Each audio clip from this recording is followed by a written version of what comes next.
fait, je me considère pas mythomane ni imposteur. On va dire que je suis un menteur invétéré. J'avais absolument besoin que les autres s'intéressent à moi. Donc je leur disais ce qu'ils avaient peut-être envie d'entendre. Pendant des années, ils se sont inventés une vie. En fait, j'inventais une histoire. Tout ça n'était que de l'escroquerie, quoi, finalement. J'avais pas le physique, donc il fallait que j'invente la seule chose qui me restait. Donc mon père était un émirat arabe, j'avais beaucoup d'argent. Je faisais du mensonge intelligent. Je savais qui mes parents ou moi je pouvais croiser très souvent. Au bout d'un moment, on trouve un certain plaisir à jouer avec la naïveté de l'homme. Mais comment sortir de la spirale infernale du mensonge? Le mythomane a besoin d'un public, donc il y a une forme d'exhibition de son histoire en permanence. Mathilde, arrête quoi. Je me suis dit, c'est pas possible, c'est pas toi, qu'est-ce que tu fais? Pour moi, c'était la fin du mensonge. Voilà, j'étais révélé que j'étais juste un menteur. Si j'avais su avant qu'on pouvait être apprécié juste pour ce qu'on est et faire le tri dans ses amis, je l'aurais pas fait. Bah, j'assume ce que j'ai fait et j'en demande pardon.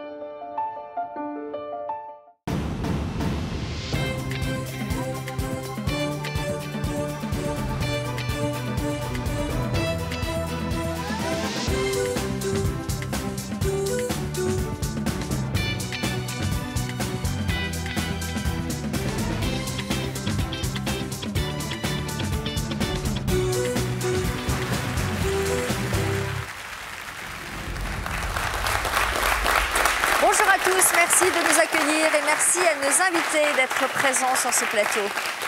Qui n'a jamais menti? Il nous est tous déjà arrivé d'enjoliver un peu la réalité, mais les invités que nous recevons aujourd'hui sont allés plus loin pour se faire apprécier, pour gagner de l'argent ou obtenir des avantages, ou tout simplement parce que le monde qu'ils racontaient aux autres était plus beau que celui dans lequel ils vivaient. Ils se sont enfermés dans leurs mensonges au point d'en devenir prisonniers. Mythomanes, imposteurs, ils avaient tout inventé. C'est le titre de toute une histoire aujourd'hui. Et restez bien avec nous jusqu'à la fin de l'émission pour notre rendez-vous quotidien. L'histoire continue. Nous retrouverons Aïcha et Nathalie et nous verrons ce qu'elles sont devenues depuis leur passage dans toute une histoire. Mais d'abord, nous allons regarder le reportage que nous avons consacré à Rose-Anne. Elle vient de publier un livre dans lequel elle révèle qu'elle a menti plusieurs mois en se faisant passer pour une voyante qu'elle n'était pas vraiment. Histoire d'une imposture, c'est le titre du reportage. Marseille, 8 h du matin. Rose-Anne est en retard. Depuis quelques jours, elle enchaîne les interviews avec les journalistes. Cette mère de famille de 54 ans vient de sortir un livre sur la voyance qui fait scandale. La majorité des voyants sont des imposteurs, c'est-à-dire que ce sont des personnes qui mentent délibérément aux clients. Ce livre est une manière pour moi, au-delà de la dénonciation, de faire mon mea culpa et de m'excuser auprès de toutes les personnes à qui j'ai menti. Pendant 2 ans, Rose-Anne a menti sur ses dons de voyance. Alors pourquoi cette mère de famille a-t-elle escroqué ses clients? Comment en est-elle arrivée là?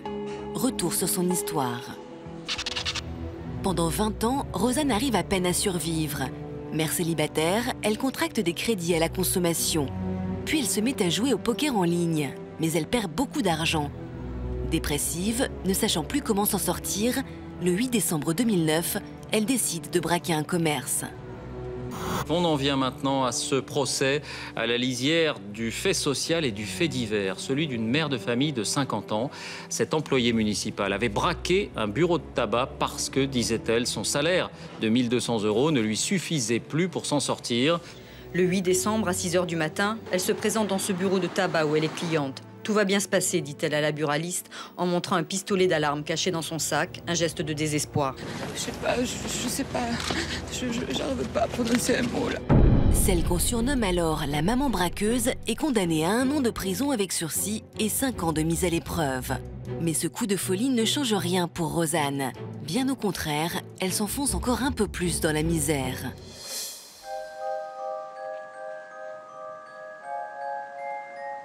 En 2010, c'est en fréquentant une copine voyante qui fait des consultations par téléphone qu'elle décide de se lancer dans ce métier. Et elle se persuade qu'elle a des dons. Elle envoie des faux CV à des sociétés de voyance et tout de suite, elle est retenue. Disons que je tirais ça, voilà. Et donc à partir de là, de la date de naissance et du prénom, je commençais, et du thème souhaité, je commençais à faire mes prédictions. Et puis je brodais tout autour. Là, en fait, j'inventais une histoire, et j'arrivais à la faire coller au personnage qui m'appelait, en fait. Voilà. Donc il y avait une part d'invention et d'imaginaire totale, mais que j'arrivais à faire correspondre. Très vite, Rosanne se rend compte qu'elle n'a aucun don. Mais prise dans la spirale de la mythomanie, la supercherie va quand même durer pendant 2 ans. Le fait d'être dans le mensonge et d'avoir conscience de ce mensonge me donnait des crises d'attaque de panique, des angoisses, parce que quelque part ma conscience travaillait et puis je me sentais mal à l'aise vis-à-vis de ça. J'ai eu un peu de mal à avouer à mon entourage que tout ça n'était que de l'escroquerie, quoi, finalement, que je n'avais pas de don. Aujourd'hui repentie, Rosanne est persuadée qu'elle n'est pas la seule voyante à avoir menti. Pour nous montrer les ficelles du métier, elle va se faire passer devant nous pour une cliente. Allô, oui, bonjour. Oui, bonjour, vous êtes Caroline ? Oui, c'est moi-même. Oui, bonjour. Voilà, est-ce que vous pouvez me faire une voyance, s'il vous plaît ? Bien sûr, alors quel est votre prénom ? Véronique. Alors, Véronique, et votre date de naissance ? Le 1er mars 60. Disons que là, pour le moment, je vous sens mal à l'aise. On dirait que vous êtes en remise en question, vous voyez. Alors, quand la voyante a commencé à me parler du fait que j'étais mal à l'aise, que voilà, il y avait une remise en question, etc., tout ça, bon, c'est quelque chose qu'on dit, c'est une généralité dans laquelle tout le monde peut se reconnaître. Une remise en question par rapport au domaine émotion, amoureux. D'accord. Oui, effectivement. Je me sens un petit peu perdue. Oui, tout à fait, effectivement. Donc, pour moi, on me dit qu'il faudra mettre les choses au point avec cette personne. Elle m'a fait tout le petit cirque, donc vous pensez à quelqu'un, etc., tout ça, parce qu'en général, une femme pense toujours à un homme. Enfin, il y a toujours un homme dans un cœur, normalement, sauf que moi, je suis célibataire depuis des années et que je ne recherche pas d'homme. Même si cela la fait sourire, Rosanne a bien conscience du mal qu'elle a pu faire. Certains de ses clients dépensaient jusqu'à 100 € par jour. Quant à elle, elle a gagné 1 500 € par mois avec ses mensonges. Je regrette énormément d'avoir menti à tous ces gens. C'est quelque chose, effectivement, qui me fait mal. Parce que j'essaie de me mettre à leur place et que la misère, je connais et c'est pas très joli. L'avenir, pour moi, c'est avoir la sérénité, un boulot quand même utile. Hein, voilà, j'aimerais être utile et puis voilà, et puis que la vie roule. Rosanne est avec nous. Bonjour. Bonjour. Pourquoi avez-vous ressenti le besoin de vous confesser sur cette imposture dans laquelle vous avez été pendant 2 ans ? C'était un besoin nécessaire pour moi à partir du moment où j'ai commencé à m'apercevoir de tout ce qui se tramait derrière ce milieu, en fait. Hein, tout ce que les personnes qui consultent ne peuvent absolument pas savoir. Et c'était essentiel aussi que de cette manière, je demande pardon aux personnes que j'ai pu abuser. Alors, je les ai abusées d'une façon inconsciente quand même. Hein, oui, parce qu'au départ, vous pensiez vraiment avoir des dons et vous avez la foi. On va essayer de comprendre comment vous en êtes arrivé là et on va remonter à votre enfance. À l'époque, vous étiez convaincu d'avoir un don. Pour quelle raison ? Dès mon adolescence, j'ai commencé à m'amuser avec les cartes, avec tout ce milieu-là, comme tous les adolescents font. Hein. Bon, essayer de faire tourner des tables, on fait des trucs comme ça. Moi, c'était les cartes. Et il se trouve que je prédisais des choses qui s'avéraient exactes. Et donc, bon, j'avais très peur aussi de tout ce qui était esprit, voilà, par mes croyances, tout ça, j'avais énormément peur. Donc j'y croyais. Vos croyances, parce que dans votre famille, ces choses-là étaient très présentes ? Mais ma mère était très, très, très croyante. Ouais. Et il y avait beaucoup de... Je ne sais plus comment on dit, le terme m'échappe. Vous savez, quand on croit aux chiffres 13, enfin, les superstitions. Les superstitions, voilà, excusez-moi. Donc, elle était très superstitieuse. Ouais. Et donc, j'étais baignée dans ce genre d'angoisse-là, comme ça. Et tout ça habitait mon personnage, déjà, qui se développait. Alors, vous dites avoir eu des dons. Est-ce qu'il vous arrivait, par exemple, de faire des rêves prémonitoires? J'ai fait effectivement des rêves prémonitoires, notamment pour une de mes tantes. Je l'écris dans le livre. Je l'ai rêvé très très malade. Et puis, quelques semaines après, nous l'enterrions. J'ai rêvé de mon papa, j'ai rêvé enfin, de tas de choses. Des choses pas très jolies en plus, enfin, très tristes. Alors, il y a 2 ans, c'est pour des raisons financières que vous vous êtes lancé dans la voyance par téléphone. Comment se sont déroulés les premiers mois? Alors déjà, vous avez été choisi sans vraiment passer de casting, hein, sur un simple coup de Voilà, fil, bon déjà, voilà, j'insiste aussi sur le fait que je suis rentrée dans ce milieu parce que j'avais des besoins financiers urgents. Et donc j'ai une amie qui fait de la voyance depuis de très très nombreuses années, qui connaissant du coup ma situation précaire, m'a dit écoute, essaie, voilà. Et donc je me suis lancée, j'ai téléphoné, il a suffi simplement que je convainque la personne que j'avais au bout du fil. Et hop, en 2 secondes, c'est terminé, j'étais embauchée. Comment vous l'avez convaincue? Elle vous a posé quel genre de questions? Elle m'a demandé si j'avais de l'expérience. Je me suis inventé 10 années d'expérience dans la voyance.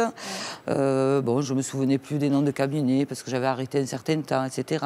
Et donc, moi, mon pouvoir de persuasion lui a fait croire ce que je lui avais dit. Mais en même temps, elle n'a pas cherché à en savoir plus, quoi. Elle ne m'a pas fait passer de tests. Tout est allé très, très vite. Donc, vous commencez ce boulot-là. Comment ça se passe? Il vous arrive de faire jusqu'à combien de consultations par jour? Alors, je commence dans celles qu'on dit gratuites. Voilà. Et donc, en fait, ce qui est le plus important, on enchaîne les consultations, mais le plus important aussi, c'est d'avoir énormément de personnes derrière soi qui va générer et les horaires et donc l'argent, et pour le cabinet, et pour vous, et pour l'opérateur. Voilà. Donc, sur 3 heures ou 2 heures de consultation, on peut avoir uniquement que 4 ou 5 clients, mais générer avoir 70 personnes derrière. Derrière, ça veut dire qui écoute ce que vous êtes en train de dire. Qui écoute ce que je dis. Et donc, en même temps que je fais ma voyance, je suis ma propre publicité, je suis ma propre image, par la voix, quoi. Et c'est comme ça que j'attire le client aussi. Et ça vous gênait? Ça ne me gênait absolument pas, parce que moi, je ne voyais pas, c'était tout par téléphone, donc je me consacrais à la voyance sur laquelle j'étais. Donc, vous faisiez ça de manière sincère, la voyance? J'étais très sincère, hein, j'étais vraiment très, très sincère. Alors, à quel moment vous avez commencé à douter de votre don? Alors, quand même, je veux dire que j'étais persuadée aussi que ça venait de Dieu, hein, pour vous dire jusqu'à quel point j'étais sincère. Et puis, à un moment donné, je me suis aperçue que je radotais beaucoup, que j'utilisais souvent les mêmes termes, que les histoires pour les uns et pour les autres se ressemblaient énormément. Par exemple, c'est quoi les mêmes termes? On a vu, par exemple, tout à l'heure dans le reportage...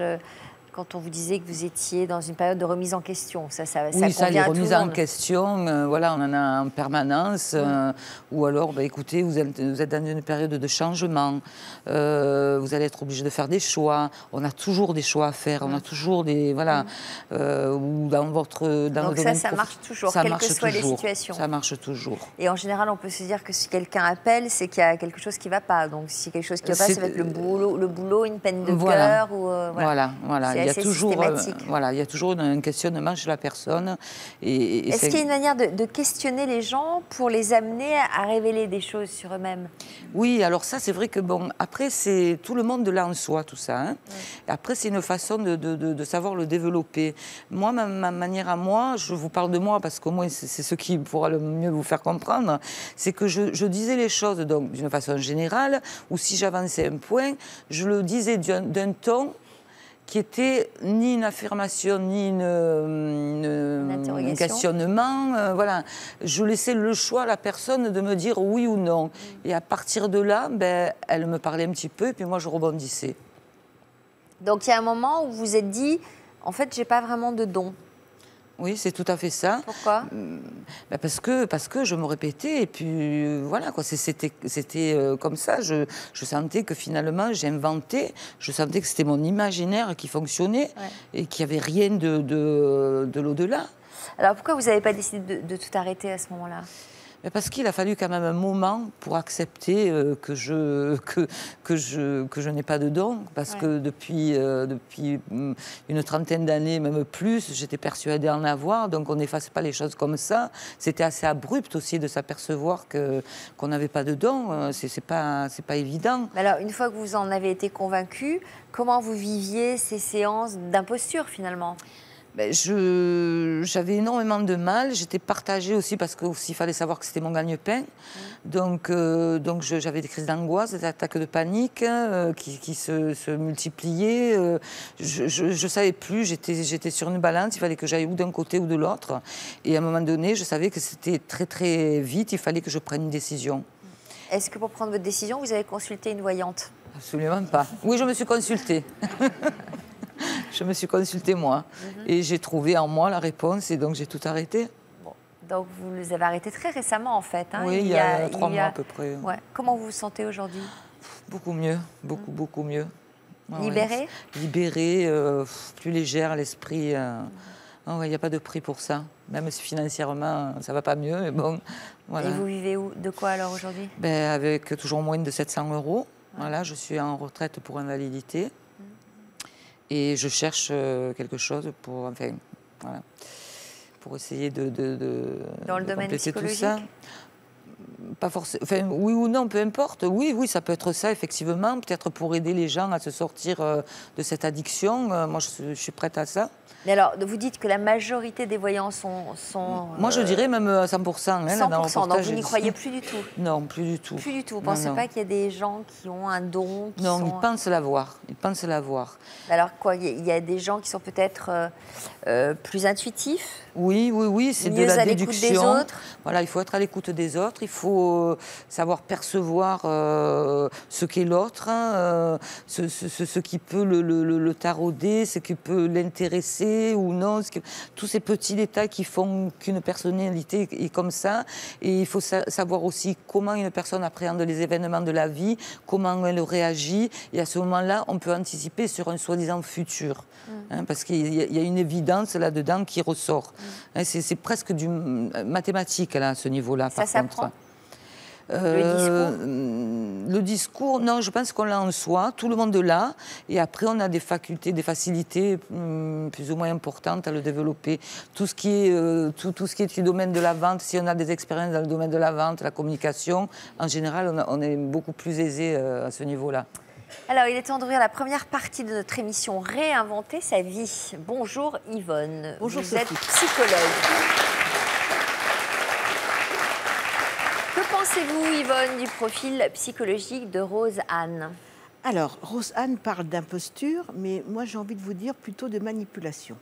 Parce que dans la manipulation, c'est un outil finalement de l'imposteur.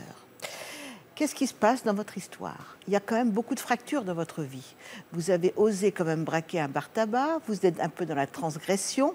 Donc, quand on arrive justement à une telle imposture, il y a derrière, dans votre passé, un désir de l'effacer. Pourquoi? Parce que vous êtes animé par du doute, vous êtes animé par de la culpabilité, avec peut-être des bribes d'éléments dépressifs. Au fond, vous n'avez pas confiance en vous, mais vous avez masqué tout ça, vous n'avez pas voulu le voir, dans un écran de fumée avec de la manipulation. D'où la voyance. Parce que la voyance, jouer à la voyante, c'est quoi? C'est tenter de rehausser sa propre image en abaissant celle des autres, en les rendant surtout dépendants. Vous êtes d'accord? Tous les voyants, bien sûr, ne voient pas, mais attendez, je vais vous... Oui, tous les voyants je vous ne laisse voient parler. pas. Oui. Mais, quelque part, on sent chez vous quand même une forme de détresse qui vous habite. Et dans cette détresse, il y a peut-être une composante que vous n'avez peut-être pas identifiée, et ça, pardon de vous le dire, parce que ce n'est pas un jugement, mais il y a une composante un peu masochiste qui tente un peu à une problématique destructrice. Si vous me permettez, je ne partage pas tout à fait votre avis. Moi, c'est mon ressenti. Oui, tout à fait. Mais je le respecte. alors, c'est aussi général dans l'imposture. Oui. L'imposteur sait qu'il ment. Et c'est quand même une forme de détresse parce qu'il maquille sa réalité, il maquille sa vie et il maquille sa détresse. C'est quoi la différence entre un mythomane et un imposteur? Alors, le mythomane, lui, se crée finalement une belle histoire, mais très, très, très bien mise au point. C'est un vrai scénario. Il entre dans l'imaginaire et il ne distingue pas le réel de l'imaginaire et il est dans son histoire. Donc, le mythomane, lui, vit son histoire. Elle n'est pas réelle, il la falsifie, mais il vit et il ressent son histoire. voir. L'imposteur a des inquiétudes. D'ailleurs, vous l'avez noté. Oui, vous êtes angoissée. Alors pourquoi vous n'êtes pas d'accord? Je ne suis pas d'accord déjà parce que, bon, de la manière dont je suis rentrée dans la voyance, c'est quand même assez particulier. J'y suis allée parce que j'avais des besoins financiers. Sinon, je n'y serais jamais allée. Hein, donc voilà, ce n'est pas un choix. Mais vous aviez un don. Pardon? Mais vous aviez un don. J'étais persuadée avoir un don. Mais ça s'est trouvé comme ça. On m'aurait proposé d'être vendeuse, j'aurais été vendeuse. Vous voyez ce que je veux dire? Bah, vous deviez avoir un don pour être vendeuse aussi. Hein, voilà. Oui, mais je l'ai été. Hein. Non, mais en plus, je l'ai été. En plus, Sophie. Non, mais c'est la vérité. En plus, je l'ai été. Donc voilà, c'est les circonstances qui ont fait que. Maintenant, après, j'étais tellement persuadée avoir les dons que bon, j'ai fait ça en toute sincérité. Je veux dire, pour moi, je n'étais pas dans le mensonge pendant un an. Hein, oui, c'est après, effectivement, quand j'ai commencé à avoir des doutes. Et ça, vous l'avez mal vécu. Voilà, et c'est donc exactement l'imaginaire, comme vous le disiez. Mais en plus, je vivais quand même l'histoire aussi. Mathilde, bonjour. Bonjour. Le sujet d'aujourd'hui vous tient particulièrement à cœur. Pour quelle raison? Parce que c'est important de pouvoir rétablir une vérité. Et puis d'aider aussi les personnes qui sont un peu comme moi, passer un passage à vide, quelque chose qui ne va pas pour alors, avancer. Un peu comme vous, c'est-à-dire un mythomane ou un imposteur? Je me considère ni comme mythomane, ni comme imposteur, pardon. Mais j'ai menti parce que j'allais mal, comme beaucoup de gens. C'est vraiment... voilà. Je ne suis pas mythomane, de toute façon, je n'aime déjà pas ce terme-là. Et imposteur encore moins, parce que c'est vraiment, j'ai menti sur ma vie, parce que vraiment il y avait un mal-être, un profond désarroi. Vous étiez quel genre d'enfant? J'étais fille unique, j'étais plutôt joyeuse, voilà, je mentais de temps en temps, comme tous les enfants, sur les bulletins scolaires ou autres, mais j'étais une enfant un peu comme ça, mais j'avais besoin des autres autour de moi. J'étais une enfant qui passait bien avec les autres? Ça se passait... J'avais absolument besoin que les autres s'intéressent à moi. J'avais besoin de reconnaissance, j'avais besoin qu'ils m'aiment. S'il y avait 100 personnes et une seule qui ne m'aimait pas, ça m'angoissait, ça me stressait, j'étais très mal. Donc je leur disais ce qu'ils avaient peut-être envie d'entendre. Pourquoi ça? Vos parents ne vous manifestaient pas suffisamment d'amour? Beaucoup. J'ai dans une famille très bien, mais j'aurais voulu qu'à un moment on me dise... on sent qu'il y a quelque chose qui ne va pas chez toi. Mes parents l'ont fait. Mais quand vous avez 14-15 ans, c'est dur de dire à vos parents « oui, il y a un problème quelque part », parce qu'il faut l'assumer, ce qu'il y a derrière. Et je n'étais pas prête. Ce n'était pas possible pour moi. Donc, à quel moment votre mal-être s'est amplifié? Ça a vraiment commencé vers l'âge de 13-14 ans. Je venais de perdre ma grand-mère. Et donc, je passe le brevet blanc. Et j'ai une très mauvaise note, voilà, j'étais pas bien. Et le professeur me dit, très froidement, de toute façon, tu finiras sur le trottoir. Donc, C'est sympa, ça, ouais, de la part d'un prof. Un peu. Je comprends pas tout de suite. Je le dis à ma maman en disant, qu'est-ce que ça veut dire, pourquoi. Sur le coup, ça m'a peu marqué. Enfin, ça m'a marqué, mais inconsciemment, quoi. Vraiment inconsciemment. Et puis petit à petit, ça s'est... Et puis, petit à petit, vers l'âge de 15-16 ans, 17 ans, quand on commence à sortir, qu'il y a les copains, les copines, je me suis dit qu'il avait raison, que j'étais pas quelqu'un de bien, que j'étais pas jolie, que j'étais pas intelligente. Tout ce qui pouvait être négatif, c'était pour moi, quoi, vraiment. Donc, je me suis dit, si les gens m'aiment, autant qu'ils m'aiment... Enfin... pas pour moi, mais pour ce qu'ils ont envie de voir, ce qu'ils ont envie d'entendre.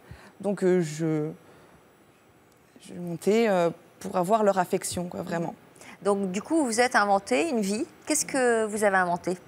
Alors par exemple, alors là, parce que ça varie entre les âges, mais vers l'âge de 15-16 ans, j'ai inventé par exemple que j'avais un frère avec qui je m'entendais très bien. Après, ça dépendait des personnes, hein. Après, je m'entendais plus du tout bien. C'était vraiment... voilà, je variais entre les gens. Alors, c'est très difficile, ça, parce qu'il faut avoir une bonne mémoire, il faut se souvenir, on passe son temps à réfléchir au scénario qu'on a élaboré avec les uns, avec les autres. Tout le temps. J'étais tout le temps... Mon papa me l'a dit souvent, il m'a dit « tu faisais du mensonge intelligent ». Et c'est vrai. C'est vrai parce que voilà, je savais qui mes parents ou moi je pouvais croiser très souvent, qui je croisais pas. Donc j'amplifiais certains qui étaient plus loin. Vraiment, je faisais en Est-ce que fonction. donc c'était au détriment d'autres choses de votre vie, dans la mesure où votre esprit est accaparé par les mensonges? Oui, bien Est-ce que sûr. c'était au détriment de vos études, de vos révisions, des relations aux autres? Ben, pas vraiment, parce que, en fait, le mensonge, ça m'a tout pris. Ça m'a pris ma vie d'enfant, finalement, fin de l'enfance, l'adolescence, début de l'adulte. C'est très dur, parce qu'on arrive à une période où c'est très compliqué. Enfin, pour moi, ça m'a pris beaucoup de choses. Si j'avais su avant qu'on pouvait être apprécié juste pour ce qu'on est, et faire le tri dans ses amis, je ne l'aurais pas fait. Je ne l'aurais pas fait, vraiment. Comment votre vie virtuelle a-t-elle évolué au fil des ans? Les mensonges s'amplifiaient, c'est-à-dire qu'à 15-16 ans, j'avais un frère, et puis à 20 à 22 ans, j'étais maman. C'était ça. Je m'inventais une vie de famille, j'avais envie que les gens m'aiment. J'étais tellement dans un désarroi et un mal-être, quelque chose ça me rongeait de l'intérieur. Je voulais qu'on m'aime. Je le dis encore, hein, il y avait 100 personnes, une ne m'aimait pas. Je bloquais sur cette personne-là. Est-ce qu'à un moment donné, vous êtes emmêlé les pinceaux? Vous vous êtes pris les pieds dans le tapis? Alors, à un moment, en fait, quand je parlais de l'histoire avec mon frère, j'ai ressenti quelque chose. J'ai ressenti ce que je disais, et là, j'ai eu très peur. J'ai eu très, très peur, parce que là, c'était plus moi que je voulais rassurer. Je le faisais sentir à tout le monde. Et ça m'a vraiment traumatisée. J'ai vraiment eu très, très peur. C'est-à-dire, vous avez ressenti quoi? Eh bien, par exemple, j'allais dire, parce que j'avais même dit à une époque qu'il était mort, ce qui est très dur, mon frère, qui n'était pas mon frère. Et j'ai senti les émotions monter, quoi. C'est-à-dire les larmes, me dire, il est plus là. Et je me suis dit, mais Mathilde, arrête, quoi. Je me suis dit, c'est pas possible, c'est pas toi, qu'est-ce que tu fais? Alors, Yvonne, le cas de Mathilde est très intéressant parce que son mensonge démarre enfant. Elle s'invente un frère comme beaucoup d'enfants seuls ont besoin d'un frère ou d'une sœur. Ça, c'est classique. Néanmoins, quand vous évoquez votre désarroi, vous évoquez surtout un désarroi parce que vous n'avez pas été à votre place. Vous cherchez une place. Et comme si enfant, vous avez dit le mensonge m'a pris toute mon enfance. C'est pas le mensonge, c'est la place que vous n'avez pas trouvée. Alors, je vais tenter de vous dire quelle place je pressens. Je ne fais pas de la voyance, mais quelle place je pressens que vous n'avez pas. Sans doute, vous avez pris en compte énormément une détresse familiale, et je ne sais pas laquelle. Mais quelque part, vous étiez investi de réparation. Ça, c'est une première chose. Ensuite, vous aviez voulu d'un frère pour partager, d'ailleurs, vous évoquez partager la tâche. Vous avez voulu partager la tâche de la réparation. Est-ce que vous me suivez? Donc, c'est vrai que vous avez inventé un monde pour masquer votre désarroi, mais votre désarroi, c'était une manière d'avoir des habits qui étaient beaux pour être reconnus. Et quand on a besoin d'être reconnu à ce point, c'est que quelque part, mais ce n'est pas de la faute de votre maman, ou de votre papa, ou de je ne sais pas qui. Mais peut-être qu'il y a eu un traumatisme familial, qu'on a tué, que vous ne savez pas. Pas obligatoirement, mais c'est vrai que vous avez tout à fait raison. Et moi, je sais que maman avait une sœur qui avait la sclérose en plaques à l'époque. Et ça a été dans ces périodes-là, hein, ça a commencé dans ces périodes-là. Et elle prenait beaucoup de place. Je l'enviais, je l'enviais beaucoup. Je l'enviais, je me disais, elle est là, elle arrive, elle a toute l'attention. Alors oui, elle était malade. Elle prenait de la place. Oui, elle était malade. Trop forte, Yvonne.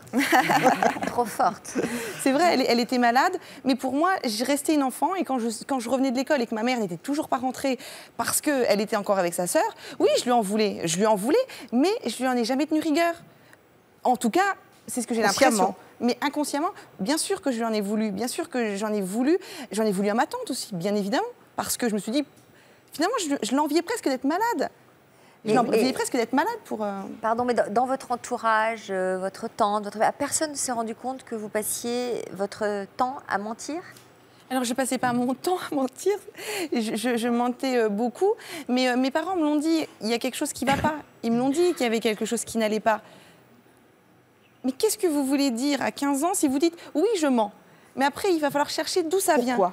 Et moi, je n'étais pas prête à cet âge-là à dire « oui, il y a un problème, oui, j'en veux un tel, oui, je me sens mal dans ma peau ».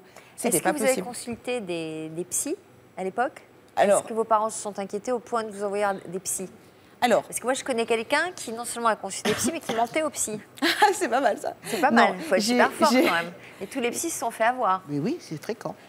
J'ai jamais menti à un psychologue parce que j'avais été le voir après quand tous les mensonges ont éclaté et je lui ai dit de toute façon, ça y est, je suis mythomane, je suis folle, je vais passer ma vie comme ça. Et il m'a dit non, non. Il m'a dit, vous n'êtes pas mythomane, vous avez menti parce que vous êtes dans une détresse, il y a une dépression derrière, une déprime. Et du moment où il m'a dit ça, je me suis dit, OK, maintenant, il va falloir prendre les choses en main. Mais j'ai eu besoin d'entendre ces mots-là. Bon, ben on va voir comment vous y êtes prise. Vous voulez de l'eau, Rosanne? Est-ce qu'on peut donner de l'eau à Rosanne? Ça va? Voilà, toussez un bon coup. Allez-y. Voilà. Je vais maintenant donner la parole à Rudy. Rudy, bonjour. Bonjour. Votre visage ne nous est pas inconnu. Vous avez participé à une émission de télévision il y a 2 ans. Votre secret était que vous étiez mythomane. Exactement. En fait, je me retrouve en Mathilde, j'ai vécu exactement la même situation. C'est-à-dire qu'à l'âge de 9 ans, j'étais un petit gros aux dents tordues. et arrivé un moment, on s'aperçoit que l'enfant attache de l'importance à 2 choses, le physique et le porte-monnaie. J'avais pas le physique, donc il fallait que j'invente la seule chose qui me restait, donc le porte-monnaie, que j'ai commencé à m'inventer des histoires pas possibles, comme quoi mon père était un émirat arabe, j'avais beaucoup d'argent. En fait, j'avais rien du tout. Et au bout d'un moment, et pareil, à l'adolescence, ça grimpait, je me suis inventé des frères et sœurs, je me suis inventé une maman, une autre maman, un autre papa, n'importe quoi. Vraiment des choses qui sortent de l'ordinaire pour me détacher des autres, pour qu'on me donne de l'importance. Et ça, c'est du passé ou il vous arrive encore? Du passé, c'est fini, maintenant, heureusement. Plus jamais, ça vous arrive plus jamais? Ça m'arrive, ouais, en fait, je ne me considère pas mythomane ni imposteur, on va dire que je suis un menteur invétéré. Ah, donc ça continue? Beaucoup moins, c'est-à-dire que moi, je ne m'invente plus une vie. Par exemple, récemment, il y a 7 mois, j'étais au Mexique et j'étais intéressé par une femme de 33 ans, j'en ai que 24. Je savais que c'était quasiment impossible de lui dire que j'avais 24 ans. Donc, je lui ai fait croire pendant plusieurs mois que j'avais 29 ans, le temps qu'elle s'attache. Une fois qu'elle s'était bien attachée, je lui ai dit mon vrai âge. D'ailleurs, je l'embrasse, désolé. Et voilà, donc c'est des petits mensonges, c'est pas, mais c'est vraiment de temps en temps, c'est plus des gros mensonges, s'inventer des frères et sœurs, s'inventer une vie. Quel est le plus gros mensonge que vous ayez fait? À l'âge de 13 ans, je suis sorti avec une fille pendant 6 ans, donc de 13 ans à 19 ans. Et jusqu'à présent, d'ailleurs, si elle me regarde, je suis dans la merde. Jusqu'à présent, elle croit que on est 7 frères et sœurs. Elle croit que mon père vit à Dubaï. Elle croit que j'ai jamais été à l'école. Elle croit, alors que j'ai un bac S, rien à voir. Mais je lui ai dit que j'avais jamais été à l'école parce que mon père ne voulait pas me donner beaucoup d'argent. Dites donc, si votre père est un émir, vous avez dû lui faire la couvrir de cadeaux, non? On était obligés. Hein? C'est ça, c'est embêtant. Non, encore à l'âge de 13 ans, on peut encore justifier le fait de ne pas offrir beaucoup de cadeaux. Par contre, à 18-19 ans, ça devenait plus compliqué. C'est ça. Qu'est-ce que vous faites comme métier aujourd'hui? Non, je suis taxi parisien. Et alors, qu'est-ce que vous racontez dans le taxi? Il y a juste avant de faire mon émission, c'est un exemple, je suis tombé sur un client qui avait un petit accent méditerranéen. Je le voyais italien et il me demande d'où je venais. Donc je voulais un peu rigoler avec lui. Je dis je suis espagnol. Vous parlez espagnol? Oui, couramment. Et en fait, il s'avérait que le mec était espagnol. Donc il commençait à me parler espagnol. J'étais dans un bar pas possible. Alors j'ai commencé à ouvrir les fenêtres, j'avais chaud. Mais qu'est-ce que ça vous apporte de mentir? C'est un jeu, ça vous amuse? Au bout d'un moment... C'est une addiction, vous dites, Yvonne? À certains moments, oui, il y a une forme d'addiction parce que le mensonge procure un tel bien-être et une telle euphorie, parce qu'on est dans le personnage, que ça peut devenir addictif. Il y a une surenchère? Toujours. Surtout le vrai mythomane, surenchère et crée des histoires à non plus finir. C'est d'ailleurs là qu'il est parfois démasqué. Ou parfois pas. Regardez Roman, il a vécu toute une vie à dire être médecin. Donc, mais ça va sur la surenchère, oui. Au bout d'un moment, on trouve un certain plaisir à jouer avec la naïveté de l'homme. Voilà. En fait, on a une personne en face de soi à qui on raconte une bêtise plus grosse que notre tête, que nous-mêmes, si quelqu'un nous l'a raconté, on n'y croirait pas. Et on se dit, est-ce que je vais réussir à faire croire à cette personne cette histoire? C'est quoi? C'est de la manipulation? C'est de la manipulation, oui. On joue avec la naïveté de l'homme, en fait. Au bout d'un moment, ça devient marrant, c'est amusant. Pourquoi vous avez participé à cette émission de télé? J'ai participé à cette émission... En fait, pour moi, c'était comme s'il y avait un avant cette émission, un après cette émission. Pour moi, c'était la fin du mensonge. Voilà, j'étais révélé au monde, à toute la France que j'étais juste un menteur. Et en fait, je me suis aperçu que, à la sortie, pour assumer le regard des gens, comme tu es un menteur, comment on va te croire, c'est difficile. Alors, j'ai trouvé un moyen qui marche assez bien. Parce que, en fait, les gens qui vous parlent, ils ne connaissent pas le monde de la télé. Donc, il faut juste renverser la situation, dire je suis passé pour un mytho pour la télé parce qu'il fallait me trouver quelque chose, mais je ne suis pas mytho, c'est eux les menteurs. Il fallait me trouver quelque chose. Ah oui, donc vous continuez à mentir. Voilà, donc après, c'est comme ça que j'ai commencé à justifier le fait d'être mytho. Mais bon, maintenant, voilà, j'en rigole, c'est vraiment... Est-ce que vous m'avez menti depuis le début de cette interview? Non. Sûr? Certains, oui. Moi, je suis super naïve, hein, donc je pense qu'il faut souligner que le mythomane a besoin d'un public. Donc, il y a une forme d'exhibition de son histoire en permanence. Donc, sans public, le mythomane n'existe pas. Ouais. Alors, on va s'adresser à Nancy. Bonjour, Nancy. Bonjour. Vous êtes face à nos invités, Nancy, car vous avez été victime vous-même d'un mythomane. Une première réaction déjà aux histoires de nos invités? Moi, je dis qu'il y a des mensonges qui sont pieux, puis d'autres moins. Quand le mensonge nous sert à nous, ne porte pas de conséquences aux autres, ça m'est égal. Par contre, quand ça fait du mal autour de soi, là, ça va pas. Alors, quelle est votre histoire? Comment avez-vous rencontré la personne dont vous allez nous parler? J'étais partie en vacances pour une semaine, me reposer, avec l'idée simplement de bouquiner, faire la plage, me reposer. Et puis, j'ai rencontré cette personne qui était dans un groupe de sportifs et j'ai fait connaissance à travers, même pas lui directement, mais à travers une autre personne du groupe. Donc, vous avez fait connaissance, vous êtes tombée sous son charme? Non, pas vraiment. C'était une personne parmi d'autres. Que vous a-t-il dit de son histoire personnelle? Et on n'a pas parlé de nos histoires personnelles pendant cette semaine-là. C'est seulement après, quand on s'est recontacté, que là, il m'a parlé de son histoire personnelle. Il était, soi-disant, séparé depuis presque une année. Qu'il était militaire, qu'il vivait avec son aîné et que son épouse vivait avec les autres enfants, qu'ils ne vivaient pas dans la même ville. Jusqu'où est-il allé pour crédibiliser sa fonction de militaire? Le matin, il me téléphonait tous les matins, soi-disant en allant à la caserne. J'entendais bien dans le téléphone la voiture. Et en arrivant soi-disant à la barrière, je l'entendais dire « barrière, s'il vous plaît, repos ». Donc, moi... non, mais franchement, c'est rigolo avec le recul. Mais sur le moment, qui c'est qui aurait pu me dire qu'il n'y avait personne à côté de la voiture qui lui ouvrait la barrière? Sur son enfance, quelle confidence vous avait-il fait? Alors, il était africain, ce qui était évident, et que ses parents travaillaient pour Bokassa, que son papa était le bras droit de Bokassa, que sa maman était la garde du corps de l'impératrice Catherine, ce qui pouvait être juste dans la mesure où, après, il m'a dit que ses parents avaient été assassinés.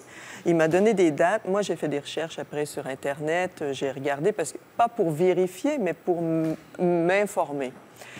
Et ensuite, qu'il était en France au moment où ses parents ont été tués, parce qu'il y avait le défilé pour le 14 juillet, je crois, où les enfants des troupes avaient été invités. Et c'était juste.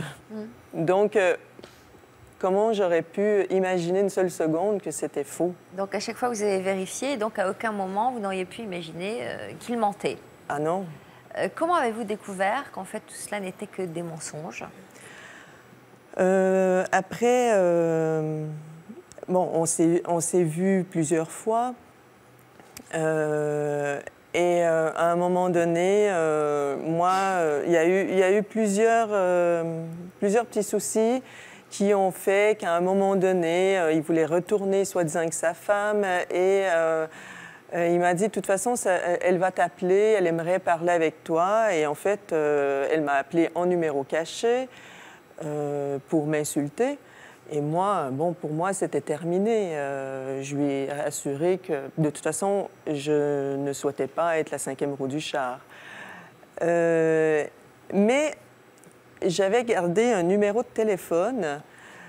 À un moment donné, quand j'ai fait des recherches, je suis tombée sur un numéro de téléphone qui n'était pas le sien. Et j'ai téléphoné à ce numéro parce que j'avais beaucoup de questions dans ma tête.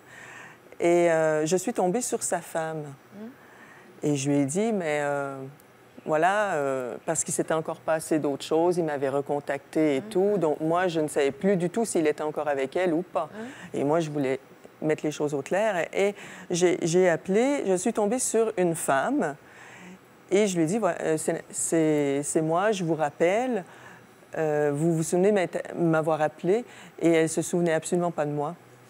En fait, je suis tombée sur sa vraie femme, mais celle qui m'avait appelée n'était pas sa vraie femme. Bon, et sa vraie femme, il était toujours avec elle alors qu'il vous a dit Alors, qu'il du était... coup, je lui ai dit, mais vous êtes bien l'épouse de, vous avez tant d'enfants, il est né telle date, il vient de tel pays. Enfin, on a fait les vérifications d'usage et elle m'a dit, si. Puis j'ai dit, vous êtes séparés?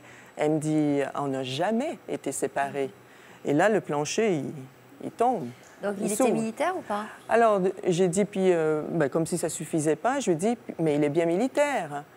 Et elle me dit, non, il n'a jamais été militaire, mais il n'est pas allé en Guyane cet été pour les orpailleurs. Et moi, j'ai eu le téléphone bouclé pendant les 3 semaines où il était parti, soi-disant, en Guyane, alors qu'il était en vacances avec elle. Donc, j'imagine que depuis, vous avez rompu? Oui.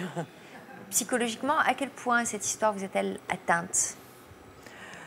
En fait, moi, sur le moment, après que le plancher soit tombé, je me suis sentie salie, comme si on m'avait violée.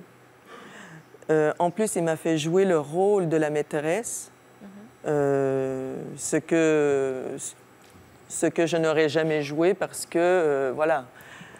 Et après, j'ai eu le sentiment de culpabilité parce que je me suis dit, mais comment j'ai pu me faire avoir? Là, on vous l'a fait courte. Mais il y a eu tellement de détails que j'ai eus que je ne pouvais absolument pas imaginer une seule seconde que tout ça était faux. La culpabilité, après la rage et en tout dernier, la peur. Parce que dans son milieu sportif, il ne mentait pas en fait pour tromper sa femme, mais il avait vraiment une autre vie. La personne qui trompe sa femme ment de toute façon. Mais là, lui, il montait même dans son milieu sportif. Et moi, en parlant avec son milieu sportif, je me suis rendu compte qu'il disait aussi qu'il était militaire. Ce qui fait que quand il a appris que je savais, parce qu'évidemment qu'il l'a su, j'ai eu très, très peur. Parce que je me suis dit, je lui ai démoli son château de cartes. Ouais. Et là... Alors justement, Yvonne, quelles séquelles psychologiques un mythomane peut-il laisser chez la personne? Alors, toutes les séquelles d'une grave trahison, et Nancy parle éventuellement de tous les mécanismes, de tous les symptômes qu'on a comme si on était violé, on a été violé dans sa confiance, dans son intimité, avec cette notion d'être sale, de se sentir après coupable. Donc je crois qu'il faut faire un travail qui est propre à toutes les personnes qui ont été terriblement trahies. Mais il y a aussi autre chose chez Nancy. Parce qu'il faut savoir que dès lors qu'un vrai mythomane est démasqué, il est dangereux. Il est dangereux, pourquoi? Parce qu'il y a tout son château de cartes qui s'effondre. C'est ce qu'elle vient de dire, oui. Donc, et après, il y a une forme de dépression et il peut être très, très dangereux. Ils peuvent, pardon de vous le dire, mais soit se tuer ou soit tuer. L'affaire au Mans. Voilà. Donc ça, c'est les vrais mythomanes. Bon, il y en a très, très peu. Mais ils peuvent être en tout cas dangereux pour faire taire la personne qui les a démasqués. Donc face à un manipulateur, il faut aller sur la pointe des pieds et surtout pas d'agressivité. Dans un premier temps, il faut faire croire qu'on ne sait rien, qu'on est aveuglé et prendre discrètement la fuite. Sauf que là, ça m'est tombé dessus. Ben oui.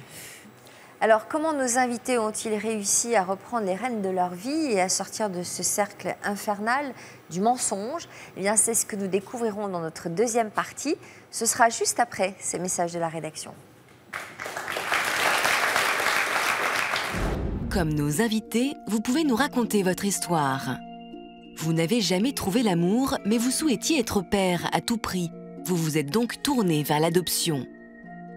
Vous avez rompu avec votre compagne, mais votre désir d'enfant n'a pas disparu. C'est donc seul que vous avez adopté un enfant.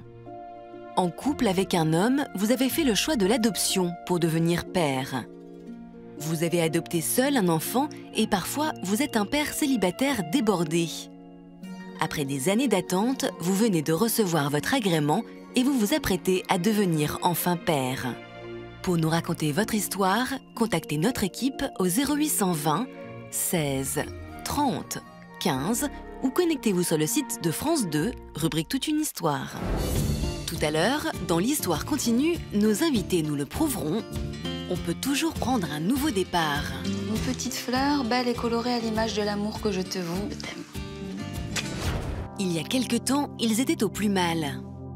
J'étais déprimée, j'étais mal, je ne savais plus où j'en étais. Mais comment ont-ils réussi à rebondir? Alors, comment ça se passe? Oh, c'était super. Aïcha, Nathalie et Benoît nous donneront leurs recettes dans la dernière partie de l'émission.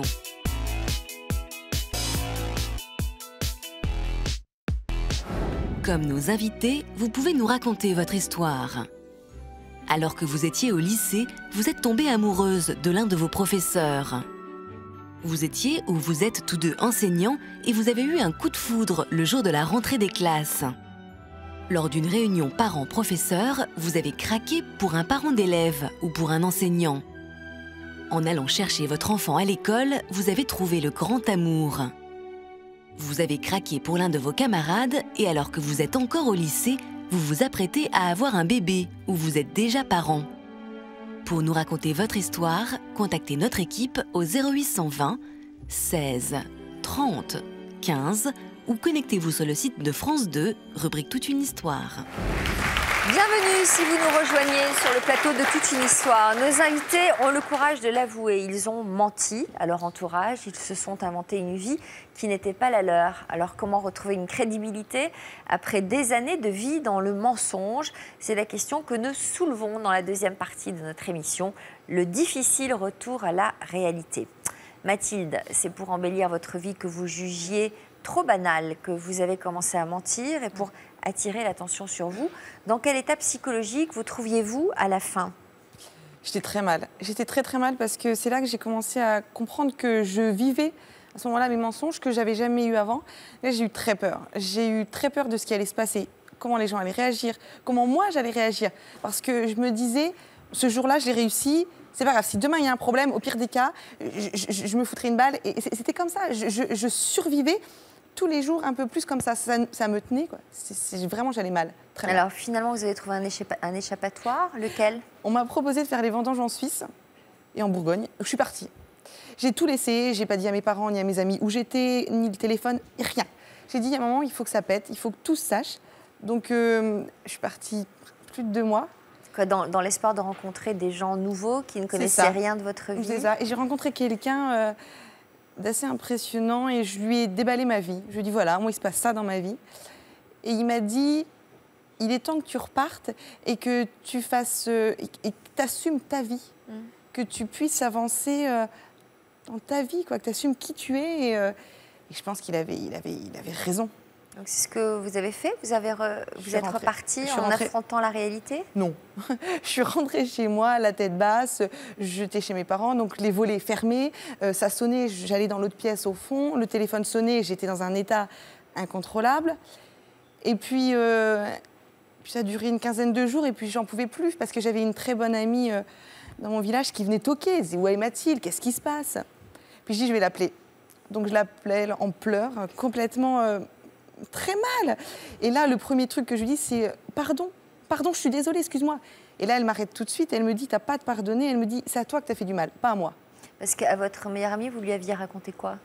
J'avais menti, l'histoire du frère, que j'avais été adoptée, tous des mensonges qui...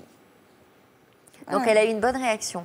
Totalement. C'est-à-dire que c'est elle, justement, le fait de me dire que je ne leur avais pas fait du mal aux personnes avec qui j'avais menti, mais à moi, je me suis dit, c'est vrai, j'ai pas volé d'argent, j'ai pas tué. Ce qui m'a beaucoup marqué, c'est que tout le monde n'a pas compris. Il y a des gens qui vous ont tourné le dos? Mais j'avais l'impression d'avoir une maladie contagieuse. Vraiment, j'étais considérée comme une pestiférée, c'est-à-dire qu'on m'évitait. On se disait non, elle ment. Donc elle ment une fois, elle ment tout le temps. Ils n'ont jamais essayé de se dire est-ce qu'il y a un problème derrière? Pourquoi? Qu'est-ce qui se passe? Non, ça n'existait pas. Et en plus, ils ont rajouté. Quand vous dites ils, c'est qui? Des gens de votre famille? Non. Des amis? Non, les gens de la famille, non. Mais oui, des amis, des gens que je connaissais de vue ou que dans le village de mes parents. Dans ces cas-là, c'est pas très grave. On fait un tri, non? On oublie ceux qui réagissent comme ça? On les oublie. Vraiment, on les oublie. Ça a été des détracteurs. Et je me dis que s'ils se sont occupés de la mienne, de ma vie, c'est que la leur ne doit pas être non plus très bien. Ouais. Mais ce qui m'a blessée vraiment profondément, c'est qu'on rajoute. C'est-à-dire que c'est comme un alcoolique. Si vous êtes alcoolique, vous êtes menteur, vous êtes drogué. Et bien moi, j'étais une menteuse, donc j'étais une droguée, donc j'étais instable. Ouais. C'est ça qui m'a blessée. Et encore aujourd'hui, ça me poursuit. C'est-à-dire qu'il y a des gens qui disent « mes filles vont souvent chez mes parents, pour X raisons ». Et il y a des gens qui disent « si les filles de Mathilde sont chez ses parents, c'est parce qu'elle se drogue, elle est instable, elle ment ». J'en ai marre. Qui vous a aidé à vous reconstruire? Qui m'a aidé à me reconstruire? Moi. Moi, ma famille, parce que mes parents étaient très présents, ils ont toujours été là, toujours à l'écoute. Mais après, je me suis débrouillée un peu toute seule, quoi. Vous en êtes où aujourd'hui? Je vais bien, je vais très bien. J'ai 2 petites filles adorables. J'ai une vie qui est... Je me dis que finalement, ce que je suis devenue aujourd'hui, c'est peut-être aussi grâce aux mensonges. Finalement, j'ai tué personne, j'ai volé personne, j'ai rien fait de mal. C'est moi. Donc, j'ai fait le tri dans mes amis, ce qui reste plus beaucoup.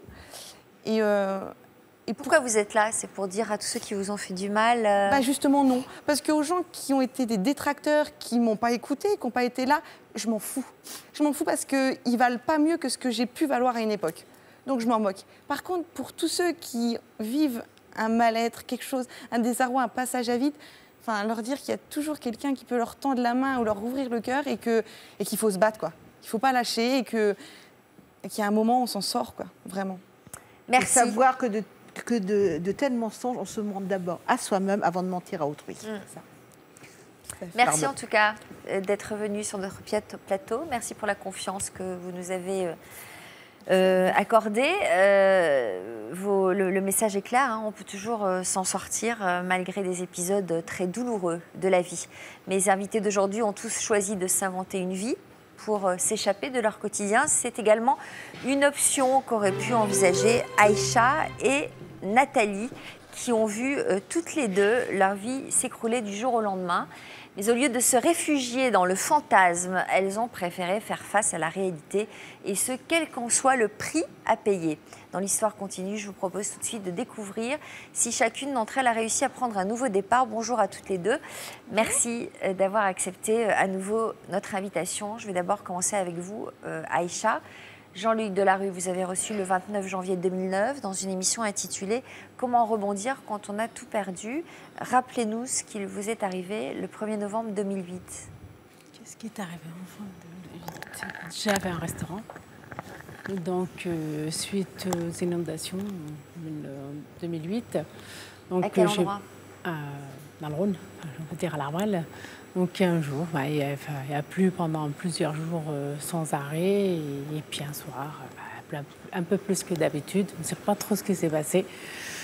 J'avais le restaurant qui était blindé, il y avait du monde. Et d'un coup, il y a eu des alertes aux inondations. Il fallait évacuer la place, les gens, les clients, enfin bref. Donc moi, j'avais refusé de partir malgré tout. Et puis à un moment donné, on était obligé quand même d'évacuer parce que le rentrée est de plus en plus grave. Et il y avait beaucoup d'eau? Dans un premier temps, oui, quand elle a commencé à rentrer, c'était petit à petit, en fin de compte. C'est là qu'on a évacué tout le monde. On est parti parce qu'il y a eu quand même une alerte d'inondation. Hein. Il y avait les pompiers. Enfin, il y a eu jusqu'à combien? l'eau, quand elle est rentrée, après, quand tout le monde est parti, quelques temps après, peut-être une demi-heure après, je ne sais pas trop ce qui s'est passé. Il y a eu une grosse vague d'eau qui était rentrée, c'était l'équivalent d'1,80 m dans le restaurant. Et moi, j'étais en haut parce que j'étais montée pour regarder un petit peu par les hauteurs ce qui se passait. Et je ne sais pas trop ce qui s'est passé. C'est rentré d'un coup, je ne sais pas, c'était une vraie... je ne sais pas trop ce qui se passait. L'eau, avec toute la force qu'elle a, elle a défoncé les portes, les fenêtres, elle est rentrée. Vous êtes resté bloqué à l'étage? Moi, j'étais à l'étage parce que j'étais montée un moment pour voir, parce qu'à l'étage, on avait un petit peu plus de hauteur pour voir, parce qu'il y avait une petite rivière en face de chez moi. Donc, c'est ce qui avait débordé, en fait. Donc, il y a des amis qui sont venus vous secourir? Oui, des amis qui étaient là, qui étaient partis faire un tour et qui sont revenus. D'un coup, ils se sont dit, qu'est-ce qu'il y a? Il y a un problème, on va aller voir ce qui se passe. Ils sont revenus. Effectivement, j'étais déjà pratiquement dans l'eau. Hein. Je ne pouvais plus sortir parce qu'il fallait comme descendre. 1,80 m avec mes 1,60 m, c'était un peu difficile. Et du coup, ils sont revenus me chercher. On est sortis quand même à la nage. Alors, lorsque vous êtes venu témoigner la première fois, cela faisait à peine 3 mois que votre restaurant avait été inondé. À quoi ressemblait votre quotidien à ce moment-là? J'étais mal. Hein. J'avais plus rien. Je venais de tout perdre. J'étais dans le désespoir complet. Hein. C'est comme quelqu'un qui se retrouvait sans travail, sans maison, tout perdu, quoi, d'un coup. Et j'ai vécu pendant quelques temps avec ma fille, histoire de réfléchir et de voir ce que... Parce qu'on est incapable de réfléchir quand il nous arrive des choses comme ça. Alors, vous étiez en plein désarroi et c'est un témoignage particulièrement poignant que vous aviez livré à Jean-Luc Delarue. Depuis près de 5 années se sont écoulées. Quels nouveaux rebondissements vous ont permis de remonter la pente? La réponse tout de suite en images.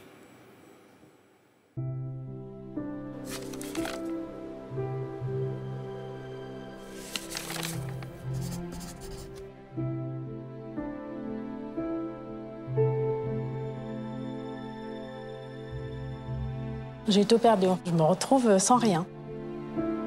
Propriétaire d'un restaurant, Aïcha avait vu sa vie basculer lorsqu'une inondation avait détruit son établissement. L'eau est montée. On voit ce que l'eau peut faire comme dégâts hein, quand on pense à ces images de tsunami qui ont... Quelque chose qu'on ne peut pas imaginer. Ouais, quand même. Hein. C'était votre restaurant? C'est mon restaurant, oui. Qu'est-ce qu'il représentait pour vous? Oula, ça c'est vraiment... Non, mais on a plus ou moins d'attachement. Exactement, c'est toute une vie de travail. Ce restaurant, vous habitiez au-dessus? J'habite au-dessus, oui. Ah, donc vous avez perdu votre restaurant et votre lieu d'habitation? J'ai tout perdu. Perdre tout en l'espace d'une heure, c'est dramatique. En perdant son restaurant, Aïcha avait aussi perdu tous ses repères. Aïcha, dans quel état d'esprit vous êtes aujourd'hui? Mal, très mal. Plus de sous, je sais pas... Vous n'avez plus de sous? Non, j'ai plus d'argent, j'ai plus rien. En... Du coup, j'habite chez ma fille, c'est elle qui fait les courses, c'est elle qui fait tout. Depuis cet événement, Aïcha restait traumatisée et elle vivait dans la peur. Il y a des orages, je suis là, est-ce que la rivière va monter, est-ce qu'elle va pas monter? Je dors plus, je vis plus.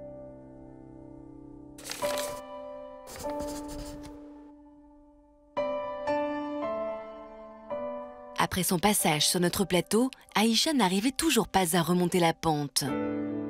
À ce moment-là, j'étais déprimée, j'étais mal, je ne savais plus où j'en étais, je ne savais pas où j'allais. Pour s'en sortir, Aïcha a alors accepté le premier emploi qui s'offrait à elle. J'avais un petit travail dans le prêt-à-porter. Je pensais que ça allait me plaire et puis j'ai fait avec. Hein. Le contact avec les gens me manquait beaucoup. Mais grâce à une main tendue, Aïcha a pu repartir à zéro et reprendre sa vie en main. Tout le monde me demandait pourquoi tu reprends pas un restaurant et tout. J'étais pas prête de reprendre la restauration parce que c'est ce qui s'est passé. Il y a un ami qui est venu me proposer son aide, donc il m'a dit qui m'aidait pour pouvoir remonter autre chose. Et puis en fin de compte, j'ai accepté. Et on oublie et on recommence. Et aujourd'hui, Aïcha est pleinement épanouie. Alors, mon nouveau restaurant, maintenant, il s'appelle le Shams 2. Je l'ai appelé le Shams 2, c'est juste pour la bonne raison, parce que celui d'avant s'appelait donc le Shams. La réouverture était vraiment plus que bien. Franchement, c'était quelque chose d'extraordinaire. Je revis, j'avance. Il faut avoir une bonne dose de courage et puis on avance. Mehdi, le fils d'Aïcha, et Sandrine, son amie, ont été les témoins de ces moments difficiles.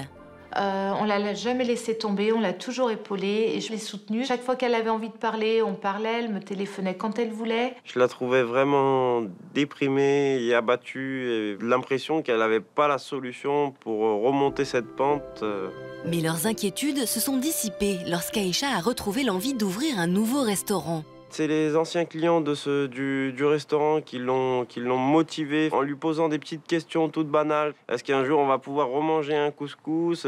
C'est ça, avec le temps, qui l'a poussée à vouloir ouvrir un autre restaurant. Quand elle m'a dit qu'elle avait trouvé un nouveau local, j'étais trop contente pour elle. Je lui ai dit, vas-y Aïcha, fonce, c'est le moment ou jamais.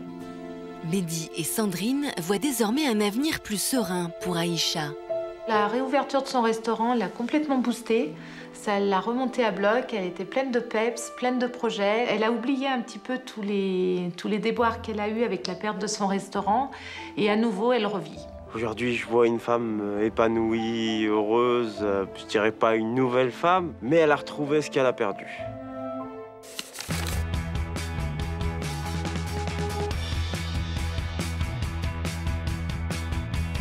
Aujourd'hui, Aïcha se prépare pour le premier service de la journée. Avec l'aide de son fils, Mehdi, elle a très vite retrouvé toutes ses habitudes. Bon, bah allez, c'est parti. Mehdi, moi je mets mon tablier, hein. J'y vais au boulot là maintenant. C'est bon parce que j'ai du retard quand même. Il faut absolument que ça soit tout fait avant midi. Oh, j'en suis là.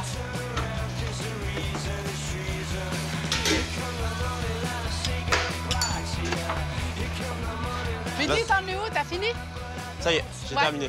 Et le parasol, là, tu peux le remettre à sa place, s'il te plaît? Ah, toujours la même chose. Parce qu'il est posé au plein milieu. Bah oui, c'est toujours la même chose, hein. Ça change pas, hein. Quand tu fais pas comme il faut refaire. C'est le coup de speed, en fait, qui me plaît, je crois. C'est ça, c'est...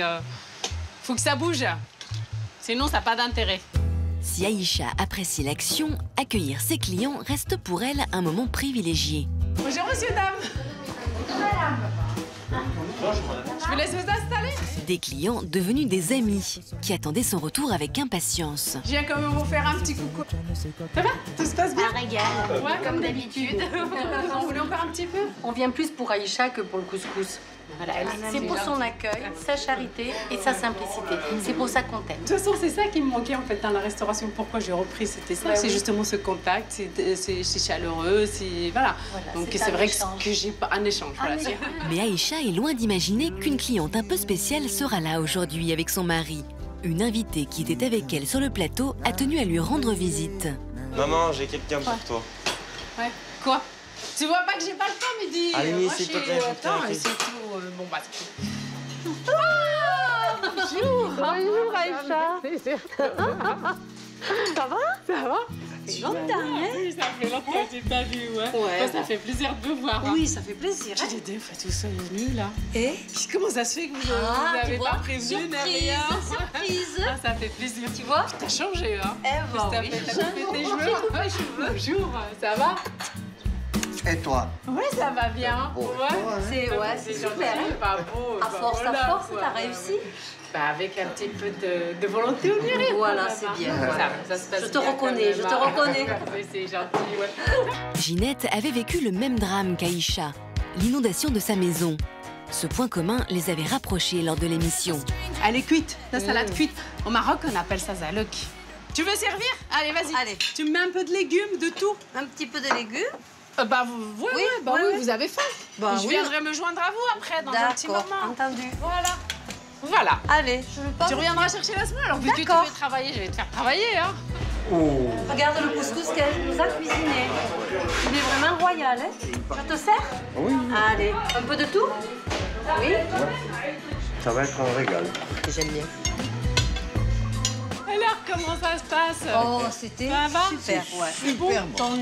Le jus, là, c'est du must. Franchement, je m'assois 2 petites secondes. Bah oui. Et tu vas venir un peu manger avec nous? Oui, bien sûr. J'aimerais peut-être manger autre chose que du couscous. T'as vu les kilomètres qu'on a fait pour venir te voir? C'est gentil, j'apprécie vraiment. Mais je ne m'attendais pas, quand même. La prochaine fois, c'est toi qui viens à Narbonne. En même temps, quelques jours de vacances, ça me ferait pas de mal. Voilà.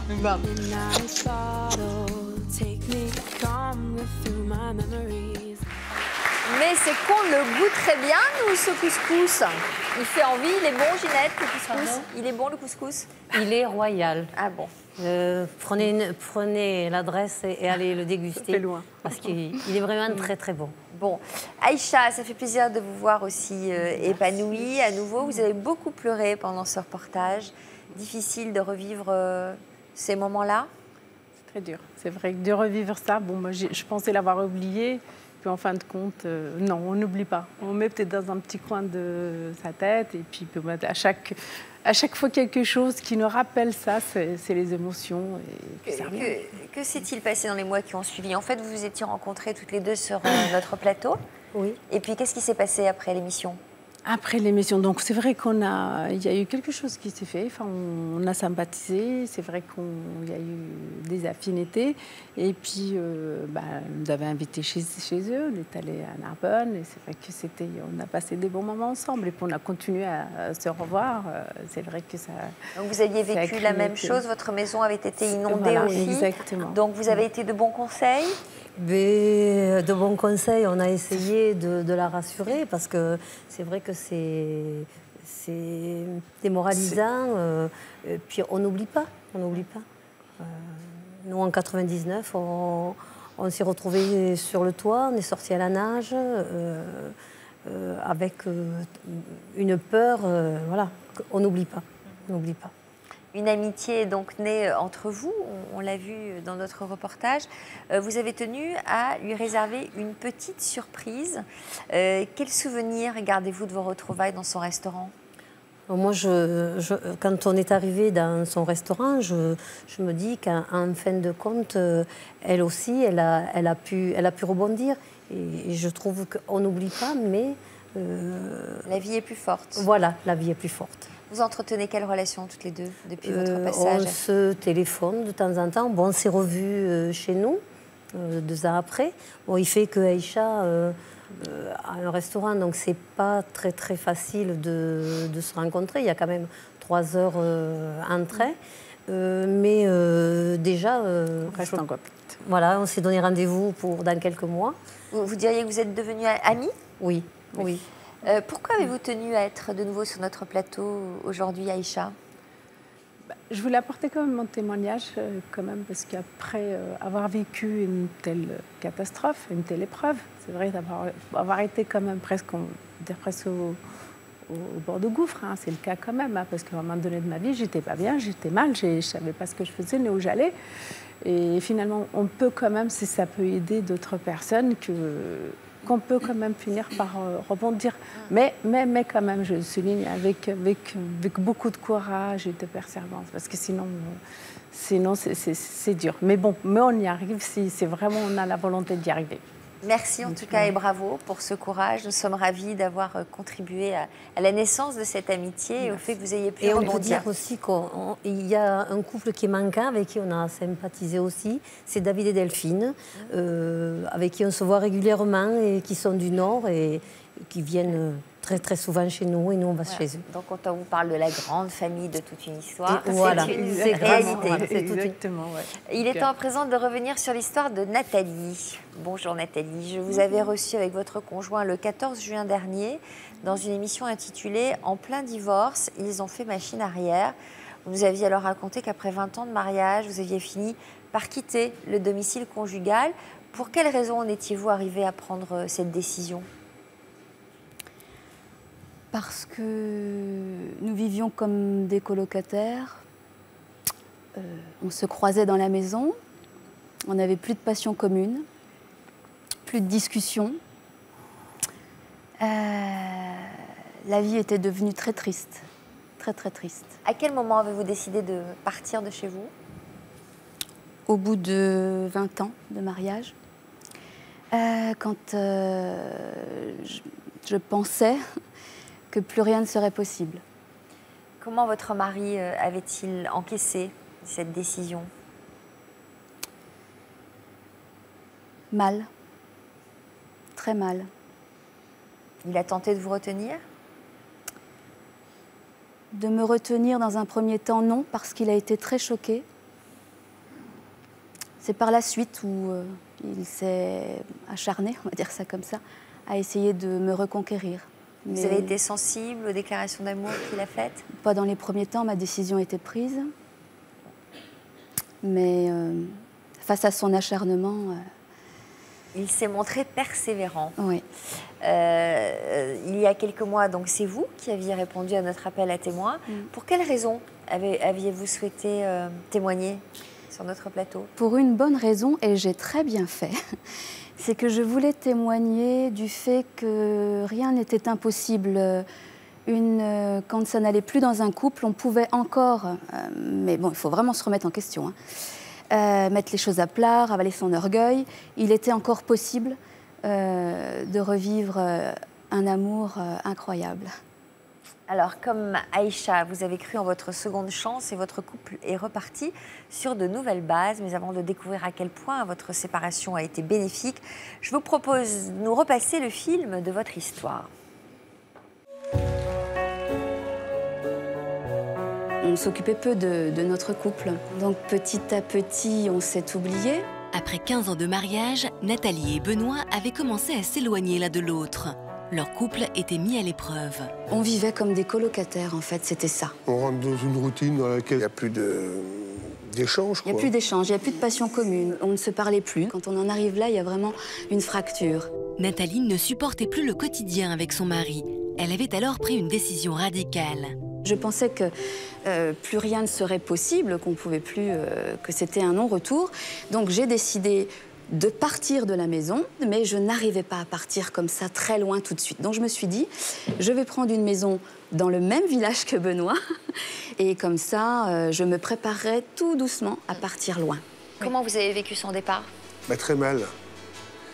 Parce que ce que vous imaginiez possible devient d'un seul coup très dur, quoi. La séparation avait provoqué un électrochoc chez Benoît.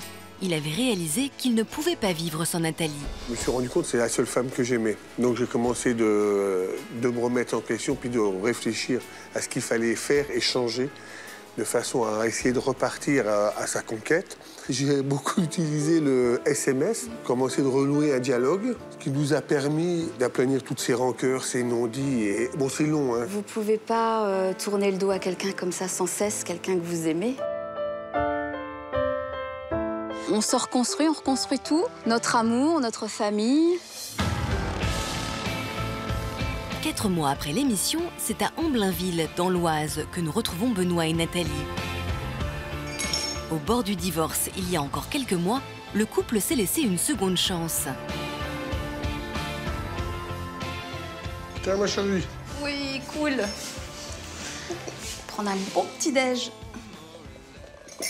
Oh, mon amour! Une petite fleur, belle et colorée à l'image de l'amour que je te voue. Bisous.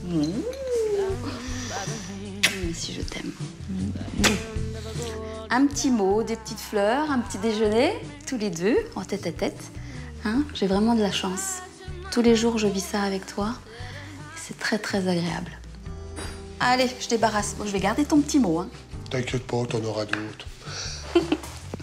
Je dirais qu'on n'est pas redevenu un couple à part entière parce qu'on est devenu un couple hors norme. On vit au quotidien des choses toutes simples de la vie, mais avec un brin de folie. On s'amuse de rien, on est redevenus des enfants, ce qui fait qu'on peut vivre vraiment en pleine harmonie.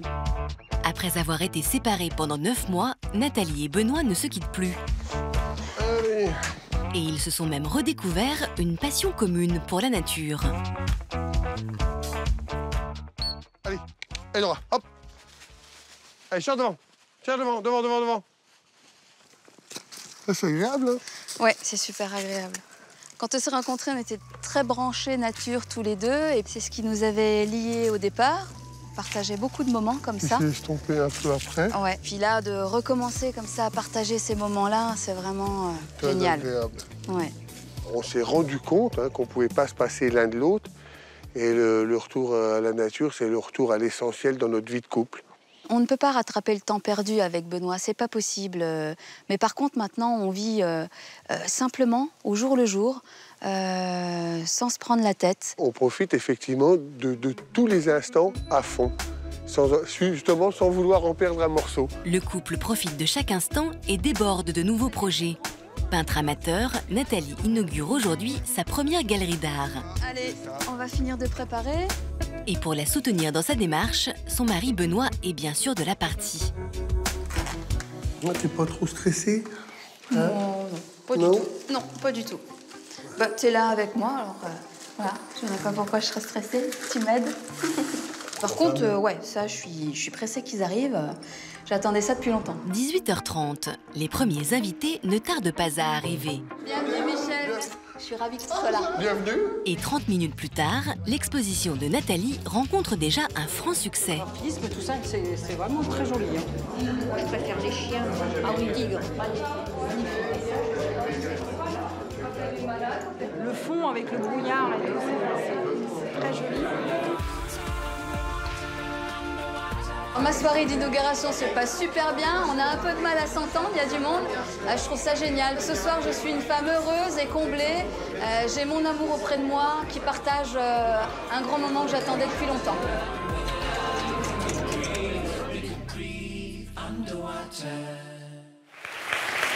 Nathalie et Benoît sont avec nous sur ce plateau. Merci d'être là. Vous semblez vous aussi heureux et épanoui. Vous avez changé physiquement, je trouve. Et l'un et l'autre. C'est ce qu'on nous a dit en arrivant. Je ne sais pas pourquoi. On nous a dit vous êtes plus rayonnant. C'est vrai. Oui. Comme quoi. De quoi avez-vous pris conscience en venant sur notre plateau? De la chance qu'on avait. C'est une véritable chance de pouvoir vivre ce qu'on vit en ce moment. Et on le vit à fond. Cette chance de s'aimer comme ça, c'est un amour profond. On se lève le matin et ce qui nous motive, c'est on espère qu'on va pouvoir rendre heureux celui qu'on aime ou celle qu'on aime. Comment vous expliquez que vous en étiez arrivés là, tous les deux? Arrivés, hein? Eh ben, à ces routes parallèles, au fait que vous étiez au bord du divorce. Ça, c'est la routine dans laquelle on s'en mange. Hein. Alors, qu'est-ce que vous faites aujourd'hui pour lutter contre cette routine? On met de la folie dans nos vies. En 24 heures, on boucle nos valises, on part à l'autre bout du monde. On l'a déjà fait 2 fois, on se prépare à le refaire. Tu peux peut-être raconter l'anecdote que tu as fait récemment sur mon site. Oui, moi qui ne vais jamais sur les réseaux sociaux, je lui envoie des messages sur en fait, tu as été sur mon...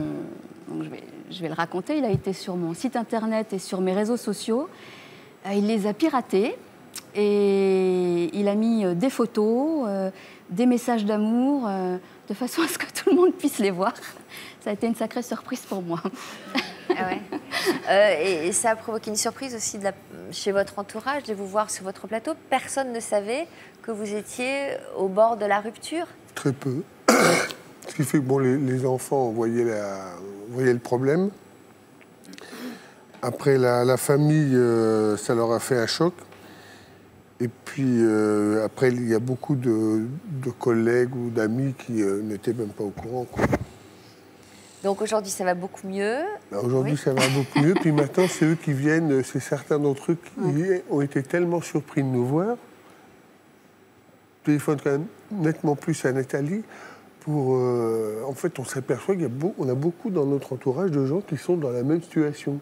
Alors maintenant, il faut donner pas des conseils, mais on essaye encourager de donner les gens. Des conseils, on les encourage, oui, puis on leur explique que c'est pas simple. Il faut ravaler son orgueil, comme je disais, être conscient qu'il y a des erreurs de part et d'autre, hein, et puis mettre tout à plat, discuter longuement. On discutait jusqu'à 3-4 heures du matin pour expliquer tout ce qui était arrivé, pourquoi on en était arrivé là. On se posait des questions, chacun, voilà. Mais il faut... Est-ce que vous avez déjà été aussi heureux ensemble qu'aujourd'hui? Peut-être au début et encore, je sais pas. C'était peut-être un amour différent. Là, c'est vraiment un amour. C'est un amour profond. Aussi heureux. Enfin, quand vous me connaissez pour la première fois, vous êtes très heureux, c'est tout. Et maintenant, c'est la même. C'est plus fort, mais avec un passé commun. C'est ça qui fait. Plus de complicité, plus de dialogue. Oui, et puis on répétera certainement pas les mêmes erreurs. C'est-à-dire que là, on parle, on vit comme des enfants, il y a une espèce d'insouciance, on profite de la vie, on se prend plus la tête avec les tracas du quotidien. on est quand même des gens responsables. Donc, mais je veux dire, voilà, ça nous passe au-dessus maintenant. Hein. L'important, c'est de vivre et de vivre heureux. Oui, vivre heureux. Quelle raison avez-vous accepté de revenir sur notre plateau aujourd'hui? Justement, hein, pour montrer où on en était arrivé, parce qu'on est très heureux de montrer ça.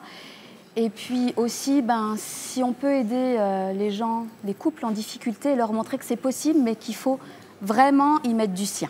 Et que serait-il passé si vous n'étiez pas venu sur notre plateau? On aurait... on vivrait très bien, mais c'est un plus quand même. Hein. C'est un plus parce que déjà, on peut aider des gens. Ça, c'est énorme. Et puis on a pris conscience de la chance surtout qu'on avait. Ouais. Voilà. C'est ça. Puis parce que sinon, on vivrait notre... En amont, il y a tout un travail aussi de préparation d'émission, donc ça permet de réfléchir, de dialoguer, de poser les choses. Exactement. Exactement. De rentrer dans le détail, de réfléchir un peu plus, ouais. Bon, on vous souhaite de continuer à être très heureux. Merci. C'est un exemple, peut-être, pour d'autres couples qui traversent une période difficile et qui sauront rebondir. Je vais maintenant vous demander de signer le grand livre de l'histoire continue. On va commencer avec vous, Ginette. Voilà, si vous voulez bien le signer. Merci à tous d'être revenus nous voir. Merci de votre confiance, de votre fidélité. À bientôt pour d'autres histoires. Et tout de suite, le sommaire de notre prochaine émission. Bon après-midi sur France 2. Merci.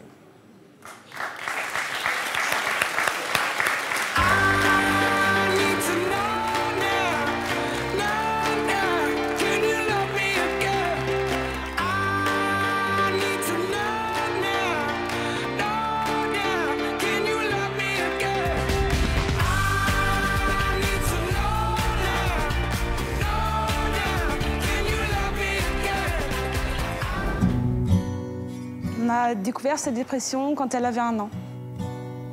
La dépression peut aussi toucher des enfants et même des nourrissons.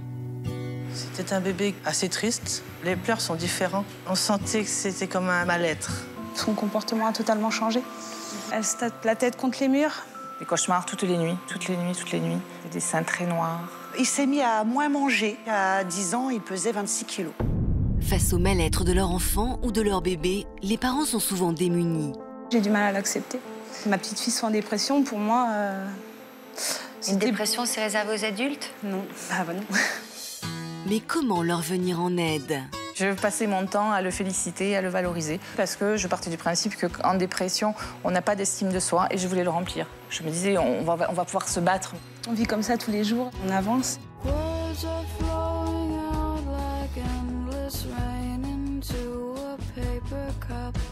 They slip